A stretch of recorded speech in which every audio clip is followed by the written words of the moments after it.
Hello বন্ধুরা, welcome back to my channel Shani's blog. তোমরা সবাই কেমন আছো? আশা করছি ভালো আছো, আর আমিও ভালো আছি। তো এদিকে লাগেজ প্যাক করে ফেসে একটা ফেস প্যাক অ্যাপ্লাই করে নিয়েছি, কারণ রেডি হয়ে হচ্ছে বেরাবো। তো এদিকে লাগেজও দেখো গোছানো কমপ্লিট হয়ে গেছে, আর আমি আর আমার বর হচ্ছি রেডি হয়ে গেছি। তো বেরাবো, আর বেরোনোর সময় দেখো আমাদের পাড়ায় কত জল জমেছে। এত বৃষ্টি হয়েছে এই 2-3 দিন ধরে, জল তো জমবেই। তারপরে যাই হোক, এই যে জলের জন্য বরকে লাগেজটাকে কাঁধে তুলে নিতে হয়েছে। আর আমরা হচ্ছে বেরাবো হচ্ছে বর এবং বরের 2জন বন্ধু। তো আমরা 6 জনের একটা গ্রুপ যাচ্ছি। তো এখানে স্টেশনে ওয়েট করছিলাম ট্রেন আসার জন্য। তো দেখো ট্রেনটাও ঢুকে গেছে। তো এখন বাজে প্রায় রাত্রি 11টা। তো আমরা এখান থেকে ট্রেন ধরে যাব হচ্ছে হাওড়া। তো ট্রেনে উঠে পড়েছি, আর এই যে ছেলেরা তাদের মতো ফোনে ব্যস্ত। আর ট্রেনে উঠে পড়েছি, এখান থেকে হাওড়া যাব, ওখান থেকে আমাদের হচ্ছে বাস আছে।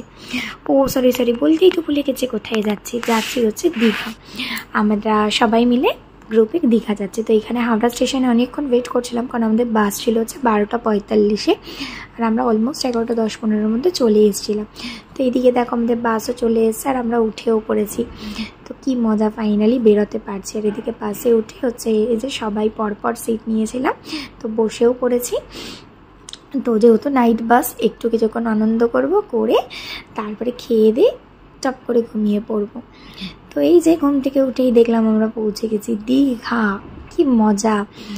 আর সত্যি কথা বলতে এত মজা হচ্ছে, জানি না এরপরে কী হবে। তো এবার বাস থেকে নামবো। তো চলো পরের ভিডিওগুলো আবার আসছে, দেখতে থাকো।